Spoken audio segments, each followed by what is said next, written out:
Alright, bon matin à tous et toutes. Aujourd'hui, qu'est-ce qu'on a de l'actualité? Écoutez, moi, j'ai une frustration par rapport à ce qui se passe avec Mario Pelcha. Même si c'est pas un artiste que j'écoute tant que ça, que j'ai pas d'album de lui, je l'ai vu une fois en spectacle dans une église que mon père fréquentait quand j'étais au primaire. Et puis il avait fait un spectacle dans le fond, une église. Ils faisaient leur église dans l'auditorium d'une école. Et puis, si je me rappelle bien, c'est Louis-Joseph Papineau. Ouais.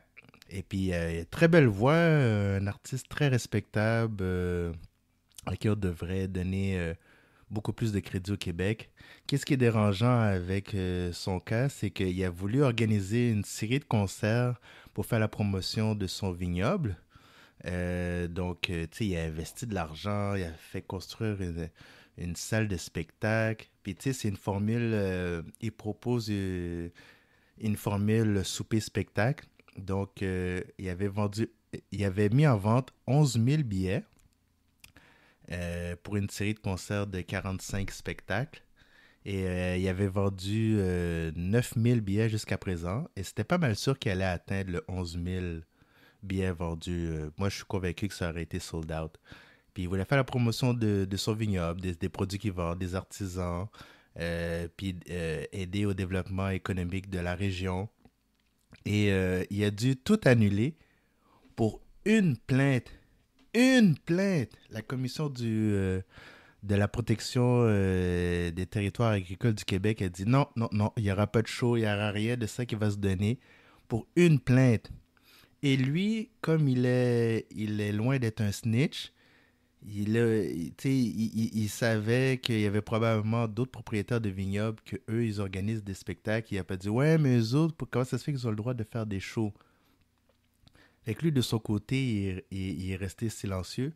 Mais lui, pour une plainte, bon, il faut dire que c'est vrai que c'est pas tous les propriétaires de vignobles qui ont les moyens financiers de Mario Pelcha. Et donc, d'après moi, je pense que c'est un concurrent jaloux qui a pas de salle de spectacle dans son vignoble, qui a dit, qui a vu ça comme une concurrence déloyale, qui a décidé de porter plainte à cette commission pour annuler le show. Et quand je regarde les détails de l'organisation de son spectacle, il a été chercher les permis aux bonnes places, à la municipalité. Il a été auprès de l'RACJ. Je ne sais pas trop c'est quoi la RACJ. Et il a été auprès du MAPAC, donc le ministère de l'Agriculture. Donc, il a fait ses démarches de son côté. Il croyait que lui, tout était bon par rapport à ça.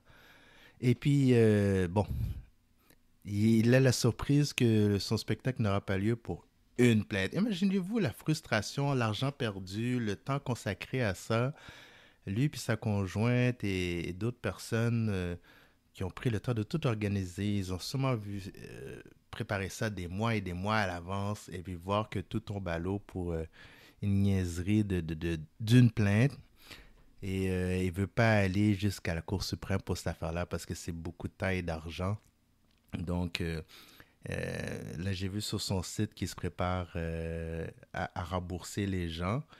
Puis ça crée des frustrations parce que là, ces gens-là, ils voulaient le voir, lui, en spectacle en priorité, puis après, sûrement visiter le vignoble et potentiellement acheter des produits. Mais là, ces 9 000 personnes-là qui avaient déjà acheté leur billet, il n'y a rien qui garantit qu'ils vont passer au vignoble pour acheter des produits, pour essayer euh, d'aider Mario Pelcha et sa conjointe dans leur entreprise. Donc, tu sais, c'est une grosse perte, pour le couple, puis pour la région, parce qu'il voulait aider au développement économique. Vraiment, si une personne a autant de pouvoir, ça montre la faiblesse du gouvernement, ça montre la faiblesse de cette commission. Euh, tu sais, même dans les conseils municipaux, il y a certains projets, là, ça arrive de temps en temps qu'on entend parler de certains projets qui arrêtent d'être développés par rapport à une plainte d'une poignée d'individus. Pas un gros groupe, une poignée.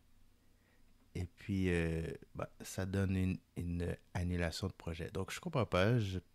J'espère pour Mario Pelcha qu'il va trouver un autre moyen de rentabiliser cette perte, que les gens vont le supporter d'une autre manière. Mais je sais pas. Pour moi, c'est pourri comme jugement. C'est une décision qui est totalement ridicule. Je lui souhaite le meilleur pour la suite. Mais écoutez, c'est c'est ridicule. Comme Mario Dumont l'avait dit à son émission, c'est d'un ridicule consommé. Je pense qu'il n'y a rien à comprendre de rendu là. C'est juste que quand le gouvernement, ça leur tente de faire la pluie et le beau temps, ben ça donne ça. Puis eux, ils voulaient se faire de la publicité en même temps. Euh, mais c'est malheureux. Grosse perte pour rien. Franchement, c'est ridicule. Et puis, ben, on va espérer quand même qu'il se retrousse les manches et puis que le domaine vignoble va gagner à être connu et qu'ils vont passer à travers de ça quand même le mieux possible. Donc voilà, c'était ma frustration par rapport à ça. Euh, Dites-moi ce que vous en pensez. Est-ce que la décision du gouvernement a été justifiée? Est-ce que c'est ridicule? Faites-moi part de vos commentaires, de vos réactions. Et on se revoit à un prochain épisode. Peace.